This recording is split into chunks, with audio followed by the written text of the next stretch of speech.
রহমতুল্লাহ। সবাই আপনারা কেমন আছেন? প্রথমেই আমরা দোয়া করছি যারা 24-এ শহীদ হয়েছে, যারা শাপলায় হত্যাকাণ্ডে শহীদ হয়েছে, যারা পিলখানায় শহীদ হয়েছে, যারা 71-এ শহীদ হয়েছিল, 47-এর আজাদির জন্য শহীদ হয়েছিল, সকল শহীদদের জন্য দোয়া করি যাতে আল্লাহ তাআলা তাদেরকে জান্নাতের সর্বোচ্চ স্থান দান করে।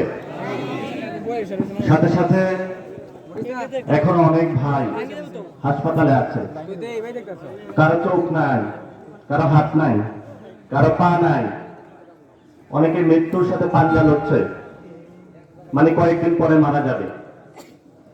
এই মানুষগুলোর জন্য আল্লাহর কাছে দোয়া করি যাতে আল্লাহ তাআলা তাদেরকে সুস্থ করে দেয়। এবং সাথে সাথে আপনারা জানেন গত 17 বছর ধরে অনেকগুলো মানুষ নিপীড়িত হয়েছে, সেই মানুষগুলোর জন্য আমরা দোয়া করি। আজকে এখানে এই প্রোগ্রামে বিশেষত আমি বেশি উপস্থিতি যাদের দেখছি তারা হলো বাংলাদেশের আলেম সমাজ। আলেম সমাজ বাংলাদেশের হৃদয়ের স্পন্দন, যাদের ইমামতিতে আমরা 5 ওয়াক্ত নামাজ পড়ে থাকি। এখানে উপস্থিত হয়েছেন, এই পাশে আমাদের বোনেরা আছেন, মায়েরা আছেন, ওই পাশে একদম গাছের নিচ থেকে শুনছেন, বাসা থেকে শুনছেন, ছাদের উপর থেকে শুনছেন। আমরা আপনাদেরকে সবার পক্ষ থেকে সশ্রদ্ধ সালাম জানাচ্ছি। এই জন্য 10 মাস 10 দিন জীবন বাজি রেখে আমাদেরকে আপনারা পৃথিবীর আলোর চোখ দেখিয়েছেন। যদি আপনারা এই কষ্ট মেনে না নিতেন, আল্লাহর পক্ষ থেকে আপনারা উসিলা হয়েছেন।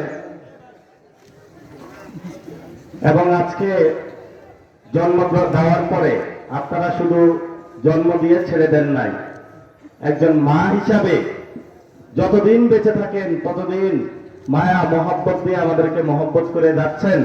এজন্য আমরা সবার পক্ষ থেকে আপনাদের পায়ে সালাম জানাচ্ছি। এখানে অনেক সিনিয়র সাংবাদিক উপস্থিত হয়েছেন, অন্য জায়গায় কম দেখেছি। দোবাড়াবাসী প্রশাসনের বাইরে উপস্থিত হয়েছেন আমাদের বাবার বয়সী, দাদার বয়সী অনেক মুরব্বীজন, যাদের পরামর্শ নিয়ে আমরা চলাফেরা করি, দীর্ঘদিনের অভিজ্ঞতা। উপস্থিত হয়েছেন অনেক তরুণ প্রজন্ম, যাদের চোখে মুখে হতাশার চাপ, পড়াশোনা শেষ করেছে, চাকরি নাই। তো ধন্যবাদ, আপনারা উপস্থিত হয়েছেন। প্রথমে আজকে আমি বলবো আমরা কেন আজকে এখানে উপস্থিত হয়েছি। 2024-এ ঠিক এই সময়টা স্মরণ করবেন, আমরা কোথায় ছিলাম? আমরা রাজপথে ছিলাম। কেন ছিলাম রাজপথে? রাজপথে ছিলাম ফেসিবাদী ব্যবস্থা বিলোপের জন্য। ফেসিবাদী শব্দটা একটা কঠিন জিনিস, সহজ হিসাবে যদি বলে তাহলে একজনের সবকিছু দেখে আর বাকিদের কোনো খোঁজ খবর থাকে না, বাকিদের মতামতের কোনো তোয়াক্কা থাকে না। একজনের সবকিছু যখন করে তাকে এই ফেসিবাদী আচরণ বলে। তো শেখ ফ্যামিলি এই আচরণটা আমাদের সাথে করা শুরু করেছে। কি কি আচরণ করেছে? কখনো যারা সীমান্তের অতন্দ্র প্রহরী, বিডিআর ছিল তখন, ভারতের একটা কাগজ নোট পাঠিয়েছে, প্রিয় হাসিনা, আমরা বাংলাদেশে সীমান্ত হত্যা ঘটাইতে চাই, সীমান্ত যারা পাহারা দেয় তাদের কিছু কল্লা কাটো। হাসিনা বলল বস ওকে। যা 57 জন অফিসারের কল্লা কাটা হয়েছে, যেটা পিলখানা হত্যাকাণ্ড, মনে আছে আপনাদের? তারপরে বলল বাংলাদেশে আলেম ওলামারা অনেক বেশি ভাড়া বাড়ছে, তাদেরকে সাইজ করতে হবে। হাসিনা বলল জি হুজুর। পরবর্তীতে আলেমদেরকে নাম দেওয়া হলো, ডিরেক্ট তো মারতে পারে না, আলেমদেরকে বলল জঙ্গি। বলে নাই? জঙ্গি বলার পরে প্রথমে হলো পাঞ্জাবিতে হাত দিল, দেওয়ার পরে নবীজির সুন্নাত দাড়িতে হাত দিল, দেয় নাই? বাইতুল মুকাররমের গেটে আমরা দেখেছি আলেমদেরকে রক্তাক্ত করা হয়েছে। সেখানে ক্ষান্ত হয় না এখনই হাসিনা, আরো একটু এগিয়ে বেড়েছে। সেটা হলো শাপলায় দ্বীন ইসলাম রক্ষার জন্য অনেক আলেমরা দাবি নিয়ে এসেছিল। এখন ভারত যদি এখানে ইসলামের বিরুদ্ধে দাঁড়ায়, তাহলে স্বভাবত ইসলামকে রক্ষার জন্য আলেম ওলামাই তো সবাই আগে এগিয়ে যাবে। ওনারা গিয়েছে, নির্বিচারে শাপলা চত্বরে রাতের আধারকে তাদেরকে হত্যা করেছে। শুধু তাই নয়, পরবর্তীতে এই কাণ্ড দেখার পরে বিএনপির ভাইরা চিন্তা করলো হাসিনাকে সরাইতে হবে। তো ওনারা হলো পল্টনে যায়, যাওয়ার পরে একটা গ্রেনেড মারলে 3 মাইল দৌড় দেয়। তো কিছু কর্মী আছিল, তারা বলে যে নেতারা এরকম দৌড়ায় কেন? কর্মীরা বলে একটু সাহস করে দাঁড়ায় থাকি। পরে কর্মীরা রাতের বেলায় শুনে নেতারা উপরে হোটেলে বসে নেগোসিয়েট করে ফেলছে, এখানে থাইকে আর লাভ নাই। এরকম করতে করতে করতে করতে 17 বছর চলে গেছে। আর যারা সাধারণ নেতা কর্মী, সরল মন মানসিকতা, যে বাংলাদেশে পরিবর্তন চায়, ওনারা হলো গত 17 বছর আপনারা তাদেরকে ধান খেতে আশ্রয় দিয়েছেন, পাট খেতে আশ্রয় দিয়েছেন, ভুট্টা খেতে আশ্রয় দিয়েছেন, পালায়া ছিল। এখন এলাকায় খুব মাস্তানি করে ঘুরে বেড়ায়। এই সময়ে উত্তরবঙ্গের একজন কৃতি সন্তান, নাম হলো শহীদ আবু সাইদ, শুনেছেন আপনারা নাম?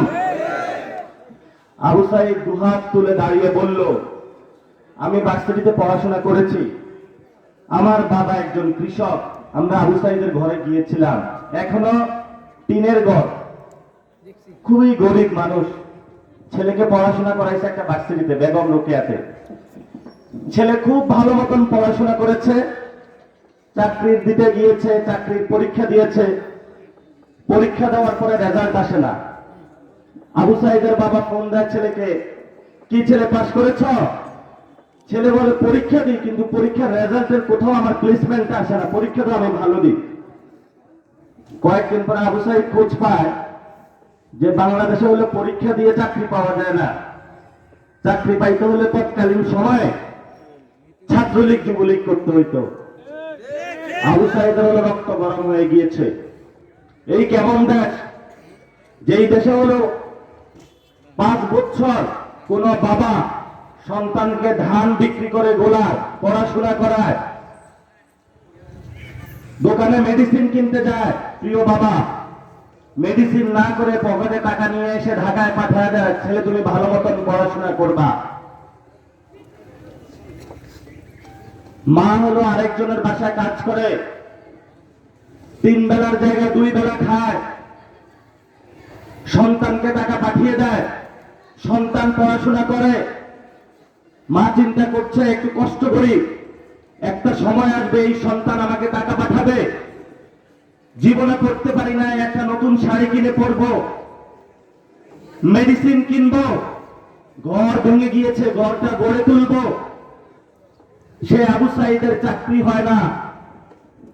আবু সাইদ চিন্তা করলো এই জীবনের মূল্য কি?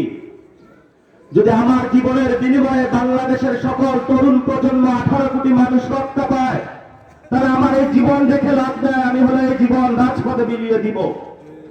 রাজপথে গিয়া দুহাত তুলে দিয়েছে, পুলিশ তাকে গুলি করে নয় না।